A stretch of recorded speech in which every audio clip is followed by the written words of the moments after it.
area says he will be.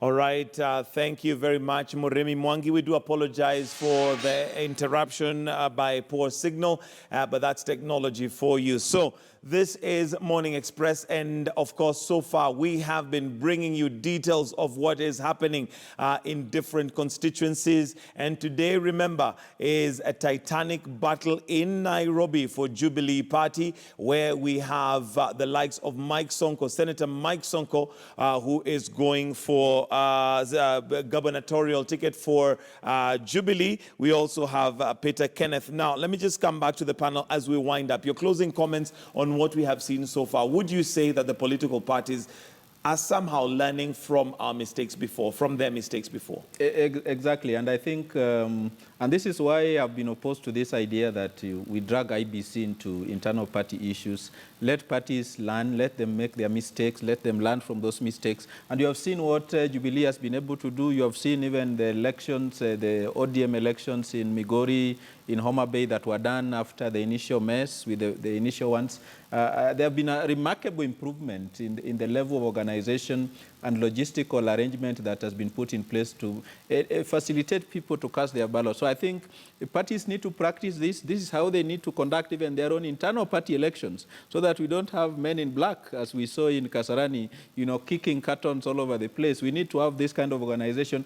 But more importantly, Kenyans must learn to contest and lose, because that is the most the critical thing that I see in all these primaries. Honorable Gumbo has done fairly well, being a first-timer in a gubernatorial race and having represented just one of the many constituencies in Siaya and getting 87,000 votes. That, to me, is remarkable. It's remarkable, although according to him, but you see, he dismisses everything as a sham, but he goes all the way to count the number of votes he got in particular constituencies. So either elections took place or didn't. Oh, they did not. So, Evans, exactly. Maybe your closing comments on what we have seen so far.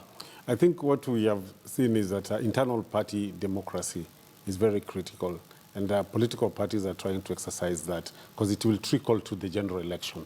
When you see a political party coming with preferred candidates, and I know there was a lot of talks about the negotiated democracy that was being exercised and practiced in parties like, for example, ODM. Sometimes you would tend to think that this would undermine people's right to participate in an electoral process. But the party primaries, I think, there are many lessons also for the IEBC to learn, because the issue of preparedness, I don't know whether it's only on the party's preparedness or also it will trickle also to the IEBC preparedness. I think the IEBC has seen the way the parties have conducted themselves, and they also need to borrow and learn one or two things, especially when it comes to the register of voters, the voters register, and also the credibility of the contestants. All right, thank you very much, Suba Churchill, a political analyst, and Evans Wafula, who is a journalist and also a media consultant. Thank you for joining us this morning. Well, this is where we end the show. Waswahili wanasema kilicho na mwanzo hakikosi mwisho.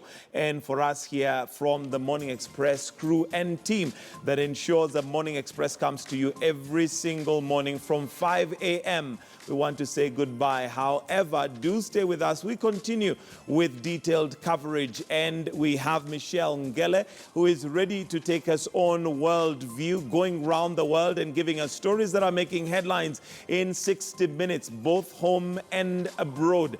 So don't go away. For me, I'll wish you all a fantastic day and a very productive day. So Michelle, I believe you are ready to take us through World View. Michelle.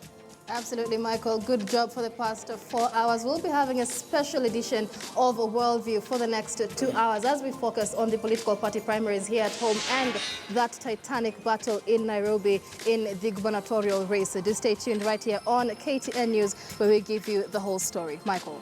All right, thank you very much, Michelle. And from us and a very committed team that ensures Morning Express comes to you every single morning. And by the way, now it starts at 5 a.m. We wish you all a good and a productive day. God bless.